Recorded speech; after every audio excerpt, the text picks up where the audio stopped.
Avant d'être en situation de handicap, je manageais 3 équipes dans 3 magasins différents, négoce de matériaux, un à Dijon, un à Châteauroux, un à Limoges. Voilà. Une activité professionnelle très active. Je m'occupais des commandes, de la réception des clients, de la gestion du magasin. Et globalement, tout se passait fort bien. Et j'étais très content de faire ce métier-là. Et c'était un vrai travail de commerçant et un travail agréable.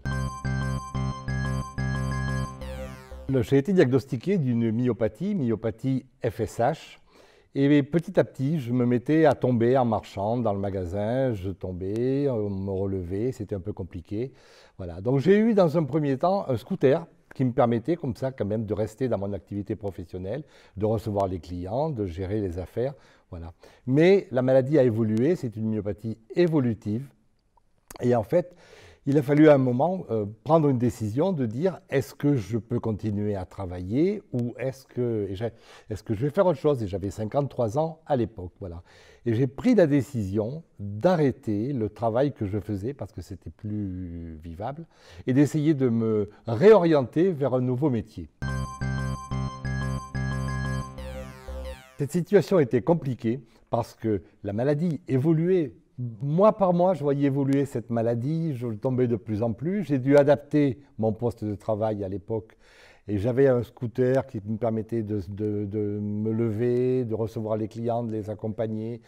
Mais ça devenait de plus en plus compliqué. Il fallait, pour rejoindre les 3 magasins, c'était compliqué. Pour mettre mon scooter dans la voiture, il fallait de l'aide en arrivant. Même si le poste était adapté, je commençais à considérer que ma vie professionnelle allait s'achever. Je me suis investi de notre côté au niveau de l'Association française contre les myopathies, voilà, parce que c'était ma maladie et puis c'était une façon aussi de combattre la maladie et d'avoir de l'aide, des ressources. Et j'ai rencontré plein de jeunes touchés par cette maladie-là et en particulier un jeune qui cherchait un travail. Et je l'ai présenté lors d'un job dating fait pour les personnes handicapées. Je l'ai présenté au Crédit Agricole. Voilà. Et à l'époque, le responsable de handicap et emploi au Crédit Agricole, j'ai fait sa connaissance et il m'a dit « Monsieur Cibot, qu'est-ce que vous faites ?» Et je dis « Moi, je suis commerçant, marchand de matériaux, je vais arrêter de travailler. » Il me dit « Qu'est-ce que vous avez comme formation ?» J'ai dit « J'ai Bac+2, Tech Deco. » Il me dit « Vous savez, votre profil m'intéresse, pourquoi vous ne voudriez pas finir votre carrière en travaillant dans une banque ?»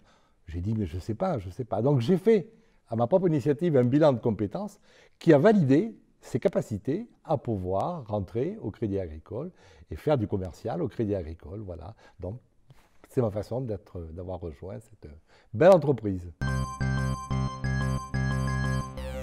J'ai donc été embauché au Crédit Agricole, en passant par une formation bien ciblée par l'établissement. J'ai passé une première année où j'ai passé des soirées entières à étudier un petit peu les logiciels. J'ai été accompagné professionnellement par 2 personnes qui m'ont accompagné toute la première année. Et finalement, je suis arrivé dans les agences en tant que conseiller dans les agences. Voilà.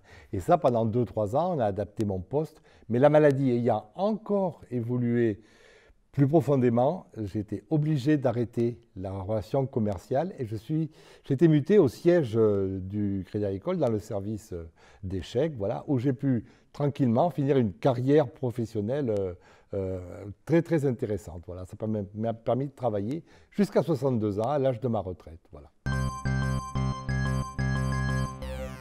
Quand je vois l'accueil que j'ai eu au Crédit Agricole, aussi bien par mes collègues que par mes responsables, voilà, qui m'ont motivé, c'est une façon extraordinaire de combattre la maladie, de combattre le handicap. Il y a de la compétence dans le handicap et les employeurs savent en profiter parce que cette compétence, tout le monde ne l'a pas, mais il y a de la compétence dans le handicap et il faut savoir en profiter. J'ai fini ma carrière professionnelle avec grand plaisir. J'ai quitté un établissement où j'ai gardé depuis plein de copains, voilà, qui sont les anciens collègues de travail. On se retrouve régulièrement. Voilà. Merci, dans tous les cas, au Crédit Agricole de m'avoir permis de combattre ma maladie, de combattre mon handicap et d'être à fond dynamique jusqu'à la fin de ma carrière professionnelle.